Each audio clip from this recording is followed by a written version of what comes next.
everyone, and welcome to my YouTube channel. My name is Lillian. If you're new here, I do content on house chores as I give a twist, and by a twist I mean a story. I give real life stories to my new subscribers.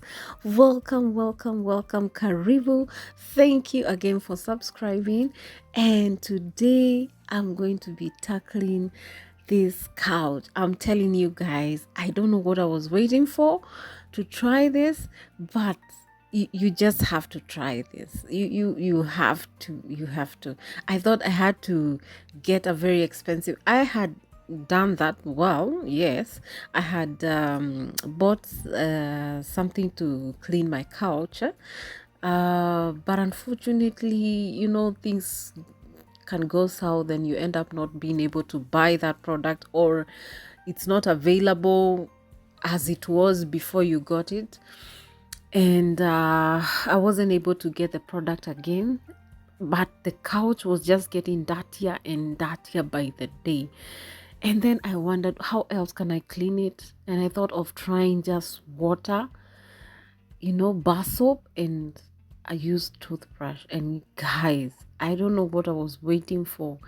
The couch is so much cleaner. It's actually cleaner than it used to be when I was using that product. I'm not saying those products are bad, but I'm like, if you can't afford them sometimes, just try this.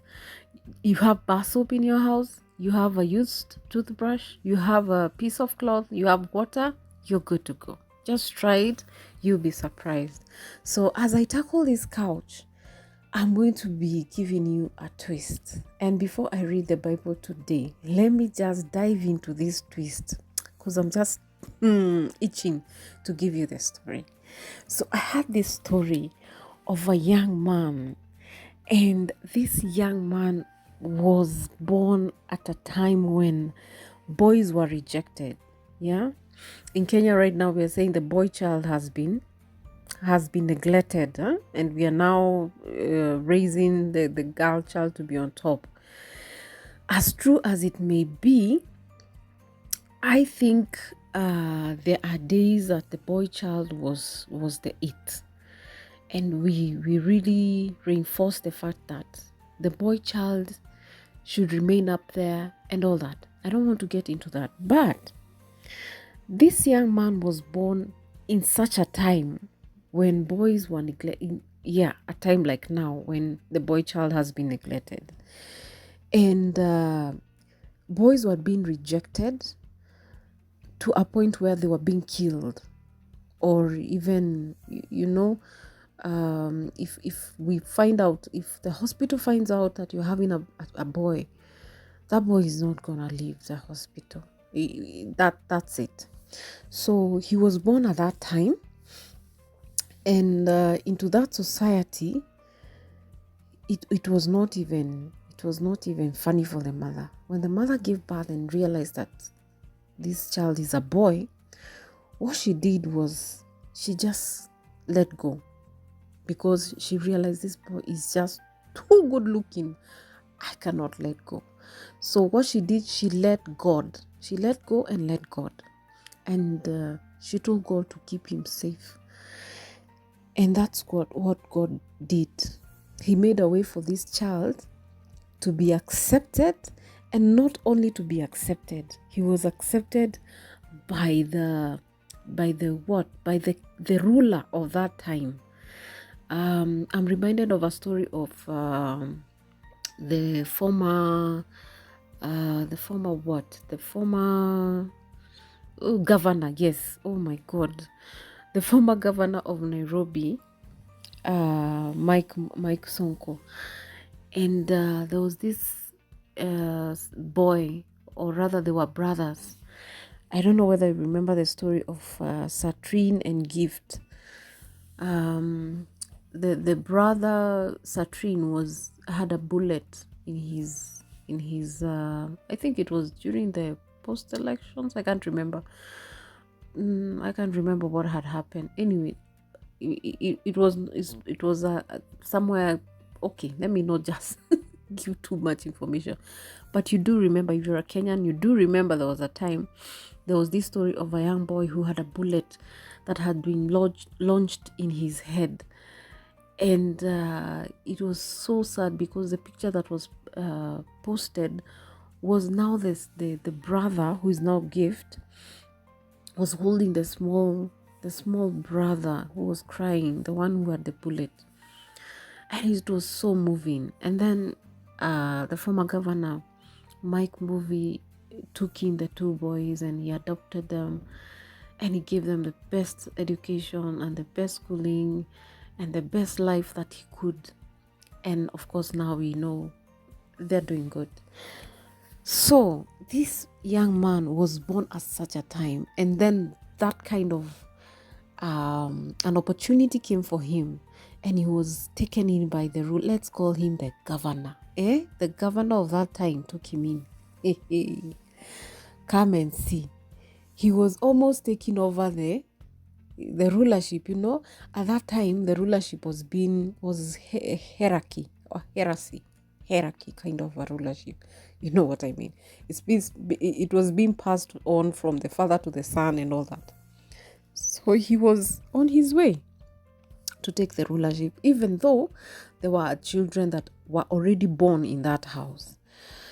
So one day this young man, he was out there, and he was in the governor's homes. Of course, the governor doesn't do everything, neither does the wife. So they always have like servants serving them and all that. So he was out there and he was looking at these servants, and then he realized, the governor cannot be everywhere. So he assigns somebody, an assistant or somebody, to take over, to take care of the maids and all the maid servants and all that. So he realized that this assistant was very rude to the maids, and he asked him, why would you do that? They're just people just like everybody else. Why would you do that? And he was like, who do you think you are? Even if you came here and became almost second in command, it doesn't make you the ruler. There are rules already that I have been given power to do whatever I want with these people. Hey, come and see the young man so angry because he felt the pain of these maids. He could see that it's not like they didn't want to work or they were not working. They were just being mistreated. So he got so mad, and guess what, guys? He killed this guy. He killed the assistant. Oh, the anger just took over. And then what happened? He ran away. This guy ran away and went into the desert. And now he didn't have the privileges that he used to have in the governor's house. He didn't have the food. He didn't have anything. But in the middle of that desert, God made a way for him to reach a certain place where he was given refuge. Now, where he was given refuge, he was able to marry and settle down. And he forgot about the life that he had in the governor's house. And he was having it cool, and he had forgotten everything. Nobody was looking for him. Nothing. That was the end of the story. Where? Okay. The man gets comfortable. He gets very, extremely comfortable until God says, my dear, I had a plan for your life. Let me remind you, I am sending you somewhere. Remember that place that you killed somebody? That is where I want you to go back. Who? Me. I go back. To where? You must be joking. No, God was not joking. I was like, you have to go back. Remember the servants and the maid servants that you left? I want you to go there and get them out of that house because they are crying too much and they're asking for my help. And you, because you have been there and you have seen what is going on there, I am sending you because you understand it a bit better. Hey, the man thought, and then he said, okay, now if I go back, don't you think they're going to arrest me? He said, no. God said, no, they're not going to arrest you. Just tell them I'm the one who sent you.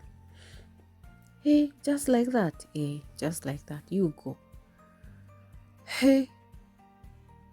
And then God says, what do you have in your hands? He says, I have a staff. This guy had gotten so wealthy in terms of livestock. He had so much of that because the family that he married into, they were well established in land and livestock. So he was always carrying a staff. Higher. So he said, this is what I have. God told him, drop it down. I want to show you something. So he drops it down. And then that staff turns into a snake. See me running. If there are things that I do fear as snakes, or let me just generalize them as reptiles. Please don't put me anywhere that a snake will appear, or a gecko, even if it eats mosquitoes. I don't care. I don't want to see it. I don't want to know that it is actually there. That's me. So he was in such a kind of a horror. And God said, now, shika hiyo nyoka. Yeah, just hold that snake. And he's like, oh my goodness, okay, I'll do it because you are telling me to do it. So he does it. And he turns back to a rod. Hey, that stuff, Where? He's like, okay, now I know for sure that you have my back. I will go. So, before I continue, I just want to digress a bit. Because the one question that God asked this young man is, what do you have in your hands? And I would want us to ponder on that. God is asking us, what is it that you have that I can use? You want to get a job? What do you have that I can use? Do you have a skill? Do you have, are you a good communicator? What do you have that I can use to get you to where you want to go? Sometimes all we have is faith. And guess what? Faith is all we need at that time. If all you have is faith, that's all that God wants to use. That's all that God wants to use so that He can get you to where you want to go. Whatever you have in your hands, whatever you have, is that's exactly what God wants to use. And I wish we would sometimes just let go and have faith that God knows what we need and what we want in life, and He can do it for us. And when He asks us what we have in our hands, that we'll be able to say, this is what I have, now use it. So back to my story, the guy goes to the governor's house, and of course there's rejection number one, rejection number two. The governor is saying, who do you think you are? No, of course, by the time he's going back, he's not the same governor. And of course, they don't even remember about him being there and killing somebody. So that does not even cross their minds. All they're interested in is what this guy is saying about getting the servants out. And he's like, how do you just come from nowhere and tell me you want my servants? It's impossible. It's not going to happen. I'm sorry. So of course, as he rejects what God had sent this young man to do, he of course meets some calamities. You know, when God gives you an instruction and then you do not follow it, there's what we call as an intuition, or you tell yourself, na nilikuwa nasikia, I was feeling this and this and this, I was feeling I should have gone this way. You know, there's that regret and that inner voice that tells you, by the way, I had heard that I should do this and I chose not to. That is not an intuition. That's God's instruction, you know, punching and putting a stamp on what was already said. So anytime that God gives you an instruction, just follow it.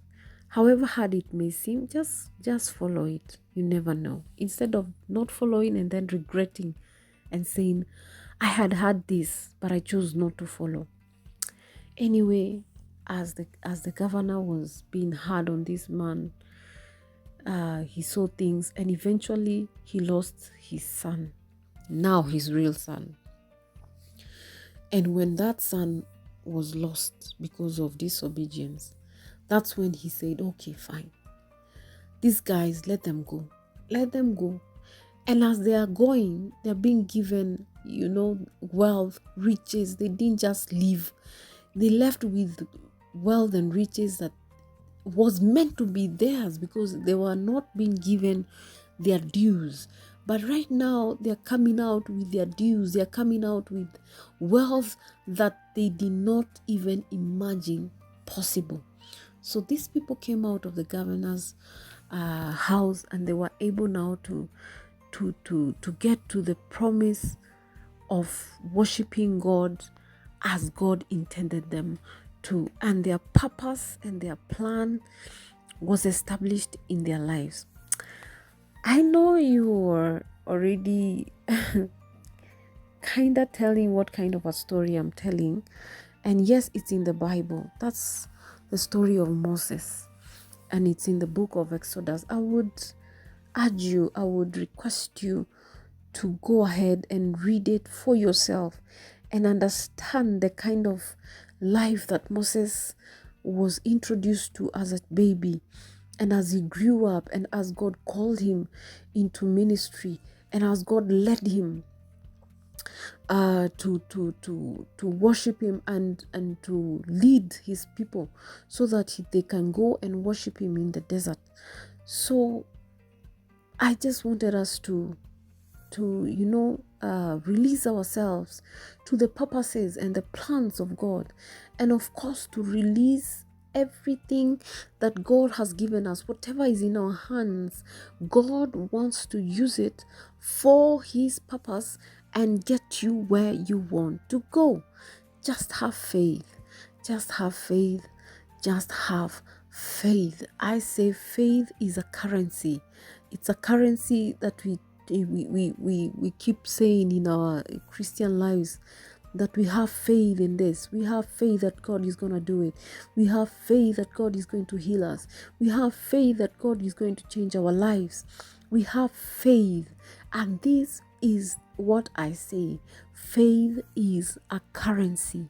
Use it. Thank you again for watching this video. Thank you for listening. I do appreciate it every time you click on that button to watch my videos. Thank you. May God bless you indeed. And if you haven't subscribed, please do consider subscribing for more of these kind of videos. Like this video, give it a big thumbs up, share it with your friends and family, and of course, remember to subscribe if you haven't subscribed. Again, thank you for watching. I will leave you to watch to the end of this video. Until next time, God bless you.